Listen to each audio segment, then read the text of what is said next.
Sa ngalan ng Ama at ng Anak at ng Espiritu Santo. Panginoon, isugo mo ang iyong espiritu at pagpanibaguhin mo ang muka ng aming mundo.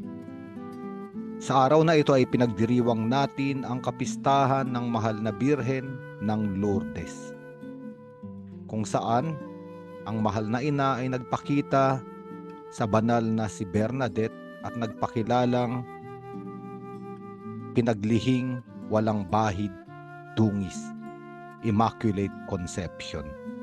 At ang araw ding ito ay itinuturing ng simbahan na pandaigdigang araw ng mga may sakit. Kaya nga, isinasagawa sa maraming simbahan ang pagpapahid ng banal na langis sa may sakit. At ang ating ebanghelyong pagninilayan ay ang ebanghelyo sa kapistahang ito mula kay San Juan, Kabanata 2, talata 1 hanggang 11. At sa ebanghelyong ito, makikita natin na si mahal na Birheng Maria, si Hesukristo at ang kanyang mga alagad ay nasa kasalan sa Cana doon sa Galilea.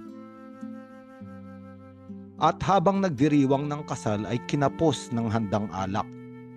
Kaya't sinabi ng ina ni Jesus sa kanya, "Anak, naubusan sila ng alak." Sumagot naman si Jesus, "Huwag po ninyo akong pangunahan, ginang. Hindi pa po ito ang tamang panahon." Sinabi ng kanyang ina sa mga naglilingkod, "Gawin ninyo ang anumang sabihin niya sa inyo." At doon ay may 6 na banga na ang bawat isa ay naglalaman ng 75 hanggang 115 litro. Ang mga ito ay nakalaan para sa paghuhugas ayon sa tuntuning panrelihiyon ng mga Hudyo. Sinabi ni Jesus sa mga tumutulong doon, "Punuin ninyo ng tubig ang mga banga." At pinuno nga nila ang mga banga. Pagkatapos sinabi niya, "Kumuha kayo ng kaunti at dalhin ninyo sa namamahala ng handaan." Dinalhan nga nila ang namamahala ng handaan at tinikman nito ang tubig na naging alak. Hindi niya alam kung saan nanggaling iyon, subalit alam ng mga sumalok ng tubig. Kaya tinawag niya ang lalaking ikinasal at sinabi, "Ang masarap na alak ay unang inihahain kapag marami nang nainomang mga tao, saka inihahain ng mababang uri. Ngunit sa huli, ninyo inilabas ang masarap na alak." At makikita natin na sa ebanghelyo ni San Juan, ang unang himala o ang unang tanda na ginawa ni Hesukristo ay ang pagpapalit ng tubig patungo sa pagiging alak, o ginawang alak ang tubig. At mahalaga ito sapagkat sila ay nasa isang kasalan. At ang isang kasalan ay isang pagdiriwang. At ang isang pagdiriwang ay nagiging masaya lalo pangat mayroong alak. At ang kasalan sa panahon ni Hesukristo ay hindi isang araw lamang. Ito ay tumatagal ng ilang mga araw, minsan pa nga ay umaabot ng 1 linggo ayon sa mga eksperto sa kulturang Hudyo. Kaya nga naman kapag naubusan ng alak ang kasalan, ito'y magiging malaking kahihiyan sa buong sambayanan at magiging usap-usapan na tila ba hindi nagampanan ng lalaking ikinasal ang kanyang responsibilidad na maghanda ng piging. At sa ganitong kalagayan, makikita natin na nagbabantay ang mahal na Birhen.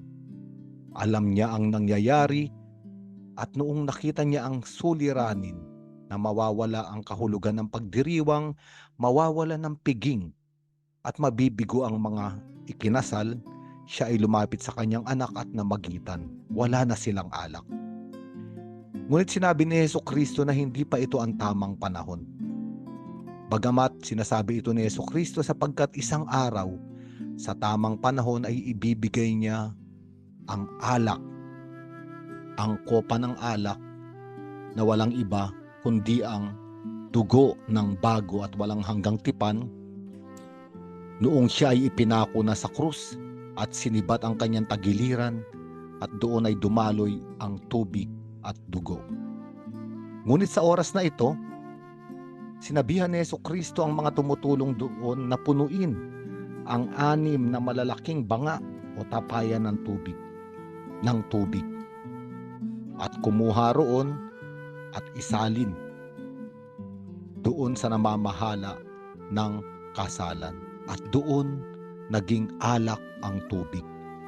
Ang ibig sabihin, ang mahal na birhen, ang nais niya ay maging kapistahan o piging ang buhay ng tao, at siya ay mamamagitan sa kanyang anak upang ang isang buhay na walang lasa, katulad ng tubig na sumisimbolo sa lumang alituntunin ng relihiyon ng mga Hudyo, ay mapalitan ng pagdiriwang na nilalarawan ng alak. Kaya nga sa araw na ito ay kapistahan ng ating ina, ng mahal na Birheng Maria. Nakikita niya ang ating buhay.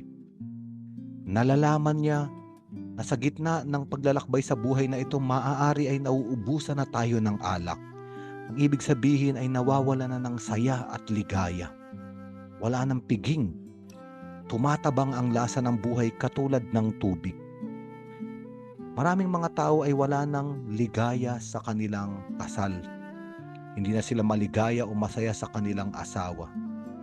Ang iba naman ay sumusuko na sa bigat ng kanilang mga trabaho, sa bigat ng kanilang mga suliranin. Iba't ibang uri ng kalagayan ng tao na maaari nating maihambing sa isang kasalan na unti-unti nang nawawalan ng alak, nawawalan ng kahulugan, nawawalan ng lasa. At sa araw na ito makikita natin na mayroong isang ina, ang mahal na Birheng Maria, na kumakausap sa kanyang anak. Para bang sinasabi at binubulungan ng kanyang anak na nakatingin sa atin, wala na siyang alak. Hindi na siya makapagdiwang. Bigyan mo siya ng kahulugan upang lumundag muli sa kagalakan. Kaya nga, ngayon ay pandaigdigang araw ng mga may sakit. At totoo, ang mahal na Birhen, doon sa bayan ng Lourdes sa Pransya, ay maraming napagaling sa mga pisikal na sakit. Ngunit doon din ay maraming mga kaluluwang ligaw, nawawalan ng pag-asa at walang pananampalataya, ang umuwing totoong gumaling, hindi pisikal, ngunit gumaling sa espiritual. Nanumbalik ang pananampalataya sa Diyos, at dahil dito, nanumbalik ang kahulugan ng buhay. Para bang isang tubig na naging alak, isang tubig na matabang na naging matamis. Kaya nga, napakalaking pasasalamat ang dapat nating ialay sa ating mahal na ina.